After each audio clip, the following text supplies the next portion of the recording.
En este canal ya habíamos hablado de lo que son los ETFs y por qué pueden ser una forma casi perfecta de invertir, pero vamos a recapitular brevemente. Un ETF es un híbrido entre un fondo de inversión y una acción que cotiza en bolsa de valores y tiene las ventajas de ambas en su conjunto: diversificación a un bajo costo de gestión, administración profesional, transparencia diaria sobre la composición del ETF, valoración constante y liquidez, y que al igual que los fondos reúne el dinero de cientos o miles de inversionistas que delegan la administración de dichos recursos a una sociedad administradora. Y estos portafolios pueden estar compuestos por diferentes tipos y clases de activos, como pueden ser acciones, bonos, metales, incluso criptomonedas, todo dependiendo del objetivo del ETF. Y para conocer este objetivo, nosotros vamos a tener acceso a un documento que se llama prospecto de inversión. En este documento tiene que venir indicado el tipo de gestión que tendrá el ETF. Además, el índice bursátil de referencia o benchmark al que puede intentar replicar o batir, nuevamente dependiendo del objetivo. Lo último que nos faltaría saber es qué es exactamente un índice bursátil, ya que te dije que los ETFs los utilizan como benchmark, esa palabrita que probablemente ya has escuchado en un noticiero con cara de jamás entenderé las altas finanzas. Mientras que los índices Standard & Poor's 500 y Nasdaq retrocedieron entre un 8 y un 9%. En realidad es más sencillo de lo que crees. Un índice bursátil es un indicador numérico que generalmente se mide en puntos y se calcula de acuerdo a los precios de mercado de cada uno de los valores que componen a ese índice en un momento determinado. Y tenemos índices de todo tipo. Por ejemplo, tenemos índices bursátiles que representan el comportamiento de bolsas de valores de algún país. Es el caso del S&P 500,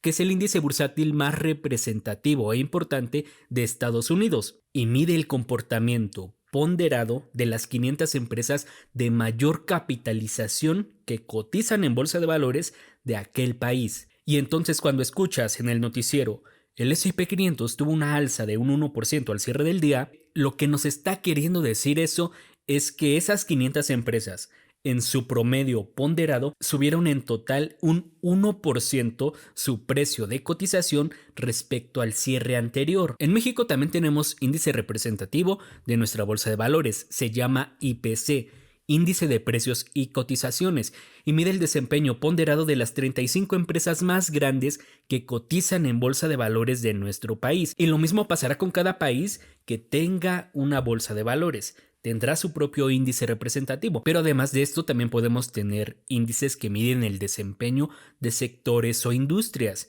como puede ser el Dow Jones Transportation Average, que mide el comportamiento ponderado de las 20 empresas más grandes del sector transporte de Estados Unidos. El punto es que podemos ver a un índice como una especie de resumen que nos está diciendo cómo se está comportando un conjunto de activos.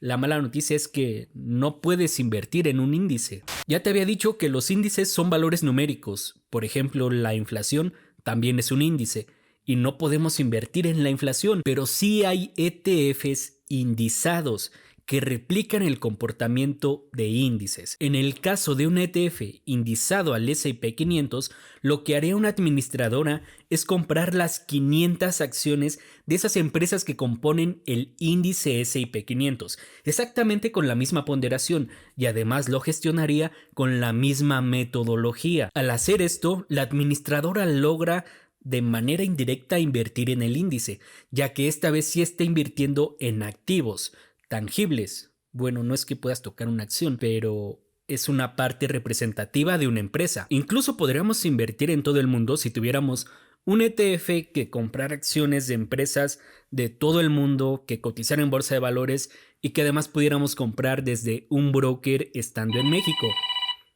Ay, este Alejandro y sus llamadas falsas. Vamos a ver qué quiere.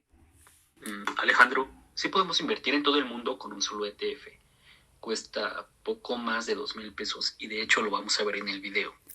Comenzamos. Ahora, ya nada más hacer una aclaración. Los ETFs que hoy te voy a presentar no es que sean necesariamente baratos, ya que barato implicaría que estoy comprando algo por debajo del valor que realmente tiene. Más bien, estos ETFs son accesibles. Es decir, yo me los puedo permitir, ya que tienen un costo de adquisición de entre 50 y poco más de 2,000 pesos, y todos se pueden comprar desde cualquier casa de bolsa o broker debidamente regulado en México. Yo, por ejemplo, utilizo GBM Plus, del que iremos viendo pantallazos en este video para que puedas ver cómo puedes buscar el ETF y sobre todo cómo lo puedes adquirir. Este broker te permite abrir una cuenta desde 100 pesos y tiene una recompensa para nuevos usuarios.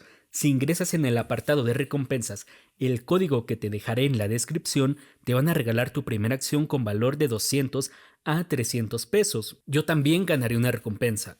Total transparencia. Vamos a comenzar con el ETF más accesible que tenemos para invertir en el S&P 500, esas 500 empresas más grandes de Estados Unidos. Este ETF tiene como ticker o clave de pizarra SPLG. A noviembre 13 del 2021 cotiza a un precio de 1,157 pesos y tiene un costo de administración de 0.03% al año. Esta comisión, que se cobra de forma proporcional y diaria sobre el precio de liquidación del ETF, tiene uno de los costos administrativos más baratos de todo el mundo, si no es que el más barato. En la página etf.com podemos ver que el portafolio tiene realmente 505 activos.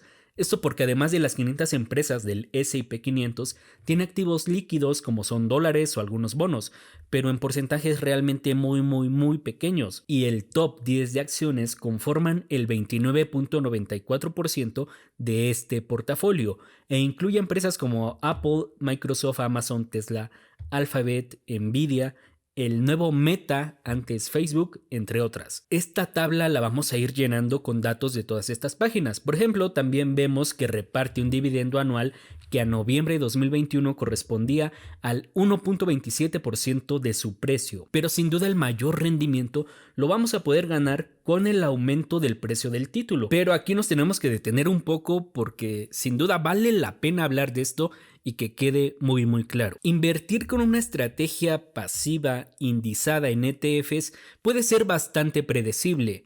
Esto entre comillas, porque todo va a depender de la cantidad de datos que tengamos sobre ese ETF. Y ya sé que dije predecible y también ya sé que hay una frase muy famosa en finanzas que dice que rendimientos pasados no garantizan rendimientos futuros. Y es muy cierta, pero también tenemos métodos estadísticos predictivos. En específico podemos hacer regresiones, backtesting. ¿Qué hubiera pasado? Entre más amplia sea la información que tenemos, el resultado tendrá mayor fiabilidad. Para el mediano o largo plazo, y esto ya de forma personal, yo diría que sería ideal tener al menos 20 periodos de análisis. Pero hay que entender que estos análisis predictivos, así como la estadística, así como la bolsa de valores, no nos habla de certezas, nos habla de probabilidades. Por ejemplo, si yo supiera que un ETF ha dado un 10% de rendimiento promedio anual desde 1800 y yo en este momento decido invertir en él de aquí a 10 años, es muy probable que yo también obtenga entonces un rendimiento promedio anual de 10%. Para eso miramos el pasado. No podemos invertir sin mirar el pasado. Pero promedio, y sobre todo en bolsa de valores, promedio no significa constante. Un 10% de rendimiento promedio anual no significa que siempre voy a obtener eso. Significa que tal vez un año obtuve 11%, el siguiente año puedo obtener 9%, pero el promedio sigue siendo 10%. Incluso un año podría tener pérdidas, por ejemplo, menos 10%, pero si el siguiente año obtengo un rendimiento del 20%, el promedio sigue siendo 10%. Este último activo sería más volátil y por lo tanto tiene más riesgo asociado que el primero que vimos, pero no quiero confundirte. Esa es la razón de que en esta tabla veamos rendimientos para los últimos 3, 5 y 10 años. En los últimos 10 años, el S&P 500 y por lo tanto este ETF SPLG han dado un rendimiento promedio anual de 15.95%, pero tenemos datos estadísticos de este índice desde 1957 y el rendimiento promedio que ha dado durante más de 60 años es de 7.03% y 10.53% si consideramos dividendos. Y también hay que considerar que si tú inviertes desde un país diferente a Estados Unidos, ese dinero además estaría dolarizado. Este rendimiento es en dólares, en dolarucos. Y al tener tantos datos sobre este índice, por eso es que se recomienda tanto para una estrategia de inversión de largo plazo, como puede ser el retiro, pero no sería lo único que hay que considerar, ya que te dije que promedio no significa constante. Y hay que ver también cuánto dinero ha perdido. Estas pérdidas normalmente se dan en crisis financieras o en recesiones económicas, y es por eso que también incluí el máximo drawdown acumulativo. Este dato, el drawdown, mide la caída individual más grande de un activo, desde un pico y hasta el fondo, y tiene como duración hasta que se alcanza un nuevo pico. Y aquí podemos verlo. El drawdown más grande que ha tenido el S&P 500 fue de menos 55.25% y se dio durante la crisis inmobiliaria de 2008. Comenzó en octubre de 2007 y la recuperación se dio hasta octubre de 2009. Esto es realmente con lo que tienes que considerar tu perfil de riesgo. ¿Qué hubieras hecho ante ese escenario? ¿Te hubieras mantenido firme? ¿Hubieras seguido invirtiendo? Si no te puedes permitir perder esa cantidad de dinero, este ETF no es para ti. Pero si tu respuesta fue más bien hubiera comprado más acciones, bien puedes empezar a planear tu estrategia. Y una muy sencilla es el Dollar Cost Average, que no es más que invertir periódicamente en un activo determinado, en una fecha determinada, sin importar el precio al que estés comprando. Si tú hubieras aplicado esto con $100 cada mes, ese mismo drawdown ahora duró de agosto 2008 a mayo 2009. Igual perdiste dinero, eso sí nadie te lo va a quitar, pero fue menos e incluso la recuperación fue más rápida. Por eso es que quise incluir todos estos datos, porque si bien las ganancias son importantes, también las pérdidas, y al final la decisión de inversión es individual, pero no podemos invertir sin una estrategia y sin considerar todo esto. El último ratio que incluí es el rendimiento ajustado por riesgo, que nos dice qué tanto ha valido la pena asumir esa volatilidad de acuerdo al rendimiento que hemos obtenido. Entre mayor sea este número es mejor, y si está por encima de 1 puede ser muy buena señal. Las últimas 2 columnas ya son en tintes más personales, una recomendación que puede no ajustarse a ti. Si tus ingresos no son muy constantes, por ejemplo, eso aumenta tu riesgo, o si este ETF únicamente representa, no sé, el 10% del total de tu portafolio y el resto está invertido en deuda de bajo riesgo, entonces tu riesgo realmente pues es muy pequeño. El riesgo se mide en cada situación y en cada circunstancia. Y ahora que ya sabemos qué significa cada columna de esta tabla, ya nos podemos ir mucho más rápido con los siguientes ETFs. Como siguiente ETF tenemos a VT. Por cerca de 2.230 pesos puedes invertir en todo el mundo. No nos mintieron. Tiene un costo de administración de 0.08% y replica a este índice que no voy a leer, pero que estarás viendo en pantalla. Tiene en su cartera 9.370 activos repartidos en más de 20 países, aunque prácticamente está cargado hacia países considerados como mercados desarrollados, de los cuales los 10 con la mayor ponderación representan el 86.93% de este ETF.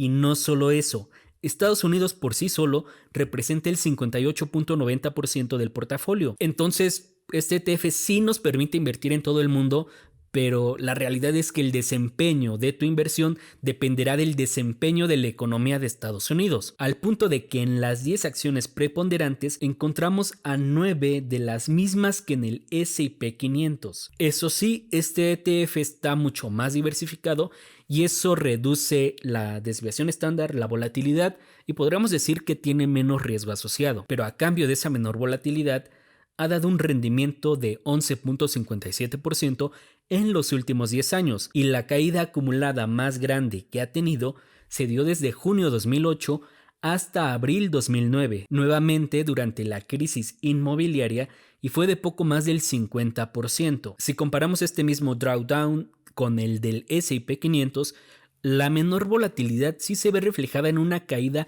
ligeramente menor, pero al ver las dos gráficas en conjunto, vemos que siguen siendo activos bastante correlacionados. Y lo no tan bueno de este ETF es que su ratio rendimiento ajustado por riesgo es de 0.85%, que sí es mucho menor al del S&P 500, principalmente porque aunque la volatilidad sí es ligeramente menor, realmente es muy parecida y con esta misma volatilidad ha dado un menor rendimiento. Conclusión para este ETF. A mí tener este ETF sí me daría más tranquilidad que simplemente estar invertido en el S&P 500, pero con una gran condición, que esta fuera mi única posición, Es decir, que todo mi portafolio estuviera compuesto únicamente por este ETF. De otro modo, si yo me puedo permitir adquirir un ETF del S&P 500 y complementar mi estrategia con algún ETF de mercados desarrollados, con deuda gubernamental de bajo riesgo, también con mercados internacionales, mercados emergentes,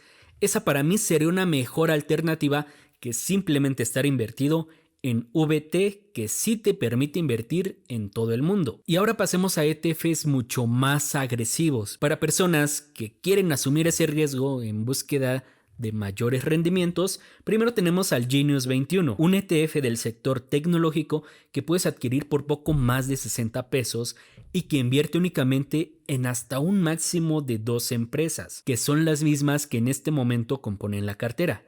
Tiene un costo administrativo mucho más caro que los dos anteriores y entre los criterios de aceptación de las empresas tenemos entre otros tener un potencial de crecimiento en ganancias, en venta por acciones y en tasa de crecimiento interna. Y además las empresas se eligen utilizando una estrategia momentum, es decir, que han tenido el mejor desempeño.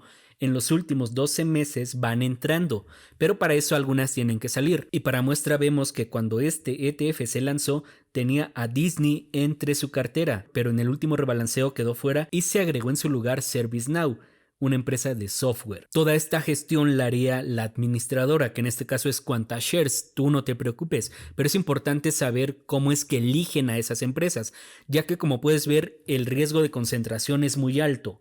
Este ETF únicamente tiene 12 posiciones y no solo eso, pertenecen a un sector que sí es de crecimiento, pero también muy volátil como el tecnológico. Y para saber si asumir ese riesgo ha valido la pena, pasemos ahora al rendimiento. En los últimos 5 años, este ETF ha dado un rendimiento promedio de más del 30%. Incluso vemos que su rendimiento ajustado al riesgo ha sido bastante bueno, 1.59, lo que nos quiere decir que sí ha valido la pena asumir este riesgo. Pero no nos podemos ir únicamente con las ganancias, vamos a ver cuál es la caída más grande que ha tenido el sector tecnológico, que como no tenemos datos más allá de 5 años de este ETF Genius 21, me di con el índice Nasdaq 100, o sea, las 100 empresas más grandes del sector tecnológico. Y esta caída, o sea, este drawdown fue de más del 80% y se dio durante la burbuja de las .com.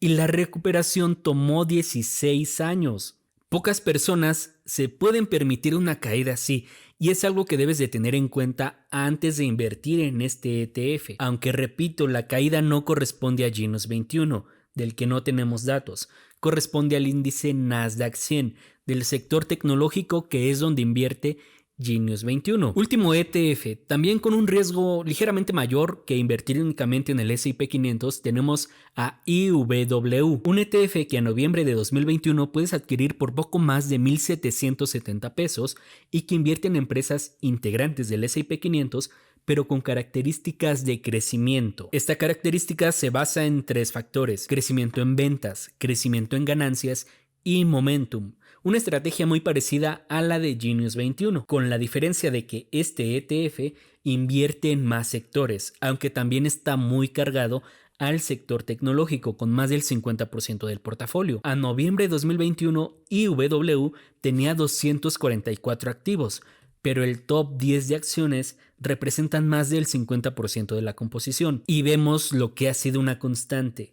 Prácticamente del top 10 de acciones, 8 son las mismas que las del S&P 500. Su costo administrativo es más elevado que SPLG, es de 0.18% anual, y este 0.18% también es más caro que su similar VOOG de Vanguard, que tan solo tiene el 0.10% anual de costo administrativo, pero la razón de que haya incluido a IWW es que es más accesible. Este ETF además reparte un dividendo de 0.54% anual, que es menor a lo que reparte el S&P 500 y lo que también es bastante normal, ya que estas empresas de crecimiento normalmente no reparten dividendos. Pero aquí viene lo bueno, ya que a cambio de esta disminución en el dividendo y de asumir ligeramente más riesgo, en los últimos 10 años el precio ha tenido un desempeño increíble, con una revalorización de 18.58% en promedio anual. Así que para este video ya te diste cuenta que la volatilidad va muy de la mano con el rendimiento, y este ETF es de crecimiento, también es más volátil. Su caída más grande también se dio durante la crisis